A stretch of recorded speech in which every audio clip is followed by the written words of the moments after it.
তুমি বিনে কে বুঝিবে মনেরি বেদর, তুমি বিনে কেহ নাই, আল্লাহ দিলে হাকাইয়া কোথায় যাইব ফিরে আইব ঘুরিয়া ঘুরিয়া। ফেলে না দিও আল্লাহ, ফেলে না দিও, গুনাহ যত করিয়াছি মাফ করে দিও। বান্দা সে বন্দেগি নাই করি কি উপায়, পরকালে পাপীদের হবে কি উপায়। আল্লাহ গভীর রাতে নজরুলের রহমতের সময়, যে সময় মানুষ নাক টেনে টেনে ঘুমায়, একটু রহমতের নজর দিয়ে তাকায় দেখো নরসিংহপুর। আল্লাহ তোমার মহব্বতের কতগুলো বান্দা বান্দি আরামের বিছানাকে ছেড়ে দিয়ে এই শীতের মধ্যে দুইটা হাত কাঙ্গালের মতো ফকিরের মতো তোমার দরবারে বাড়াইয়া দিছে। আল্লাহ জানি না কার হাতকে পছন্দ হয়, ওই হাতের উসিলায় আমাদের জীবনের সব গুনাহগুলোকে মাফ করে দাও আল্লাহ। আমরা এখানে যারা হাত বাড়াইলাম, জানি না কে যেন পাহাড় পরিমাণ গুনাহ করে ফেলেছিল। এমন কোন মানুষ নাই যে আমরা গুনাহগার নই আল্লাহ, এমন গুনাহ নাই আমরা যে গুনাহ করি না। কবিরা সগীরা শিরিক বিদআত জানায় অজানায়, চাই অনিচ্ছায় প্রকাশ্য গোপনে ছোট বড় কত গুনাহ করেছি রে মাওলা। এই গুনাহ নিয়ে যদি কবরে যায় আমাদের উপায় থাকবে না আল্লাহ। কবরের আযাব, কবরের শাস্তি আমরা সহ্য করতে পারবো না আল্লাহ। আমাদের জীবনের সব গুনাহগুলোকে মাফ করুন আল্লাহ। আমরা যারা হাত বাড়াইলাম, জানি না কার যেন জনম দুঃখিনী মা দুনিয়াতে নাই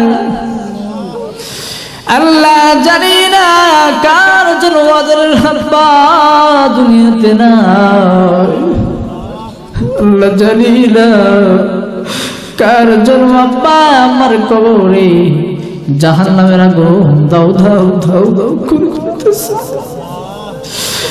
আল্লাহ। এত আদরের আম্মা কবরে, এত আদরের আম্মা কবরে, এই পৃথিবীর জমিনে কত মানুষ দেখি, কত মহিলা দেখি, ওই মার চেহারার দেখি না রে মাওলা। কত পুরুষ বাবার মতো দেখতেছে, কিন্তু দৌড়াইয়া কাছে যায়, গিয়ে দেখি আমার বাবার চেহারা কিনা, কিন্তু না, ওই বাবা এতিম হয়ে অন্ধকার কবরে চলে গেছেন রে মাওলা। জানি না কে যেন এতিম হইয়া তোমার দরবারে দুইটা গুনাহমাখা হাত উত্তোলন করছি আল্লাহ। প্রত্যেকের আব্বা আমার কবরকে জান্নাতের বাগিচা বানাইয়া দাও। কতদিন দেখি না মায়েরই চাঁদ মুখ, কষ্টের হৃদয় পুরে, পিঠা পুলি বানায়া পায়ে সরান দিয়া পিঠা পুলি বানায়া পায়ে সরান দিয়া মা প্রতীক্ষা করে হাজারো ব্যস্ততায় অবসর পাই কোথায় হাজারো ব্যস্ততায় অবসর পাই কোথায় তাই তো যাওয়া হয় না দেশের বাড়িতে মাঝে 10 মাস 10 দিন গর্বে ধরিয়া করেছেন আমাদের ঋণী গায়ের চামড়া কেটে দিলে গায়ের চামড়া কেটে দিলে সেই ঋণ শুধু হবে না জানি মা সেই ঋণ শুধু হবে না জানি চিঠি লিখে ছোট বোন টেলিফোন করে